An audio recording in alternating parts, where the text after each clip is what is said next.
دبیر کل سازمان عهدنامه امنیت دست جمعی ODKB منصبدار سابق قزاقستان ایمانگلی تسمگامبتوف اظهار داشت که این تشکیلات آماده است به مسکو کمک پیشنهاد کند اگر نیروهای نظامی اروپایی به اوکراین فرستاده شوند، ولی او دقیق نگفت که چنین کمک چگونه خواهد بود. ODKB چیست؟ سازمان عهدنامه امنیت دست جمعی ODKB یک سازمان نظامی و سیاسی است که با هدف تأمین امنیت و دفاع مشترک بین کشورهای عضو تأسیس داده شده است. این سازمان سال 1992 در اساس عهدنامه امنیت دست جمعی تشکیل یافته، حال اعضای آن روسیه، بلاروس، ارمنستان، قزاقستان، قرقیزستان و تاجیکستان می باشند. هدف اساسی ODKB همکاری در ساحه امنیت، دفاع از تهدیدهای بیرونه و پیشگیری بی‌ثباتی در حدود کشورهای عضو می باشد.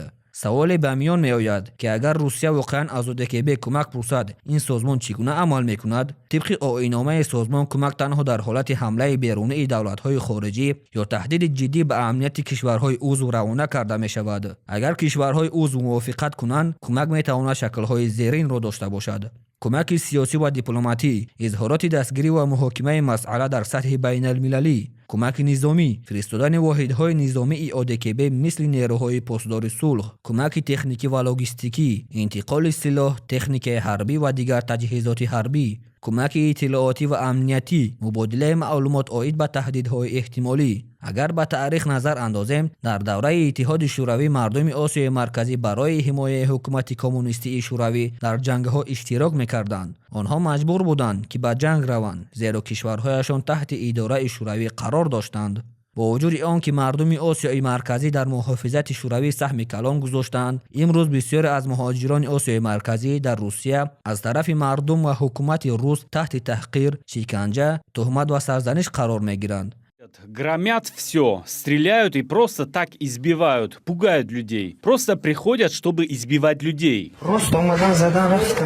نگفته نماند که دین اکثریت اهالی کشورهای آسیای مرکزی عضو ODKB اسلام می باشد. مثال قزاقستان تقریبا 70% اهالی مسلمانند، اساساً سنی های مذهب حنفی. قرقیزستان تقریبا 90% اهالی مسلمانند، اساساً سنی های حنفی. تاجیکستان تقریبا 95 یا 98% اهالی مسلمانند، اکثرا سنی های حنفی. این چنین یک قسمی خرد شیعه ها. همین طریق هرچند اکثر کشورهای آسیای مرکزی اعضای ODKB می باشند و اهالی اشان بیشتر مسلمانند، موقع آنها در مسائل ژئوپلیتیکی نه همیشه با موقع روسیه کاملا موافقت می کند. آیا مردم آسیای مرکزی برای یاری به روسیه خواهند رفت یا نه؟ می توانید فکرهای خود را در این باره در زیر کامنتاری ها نویسید.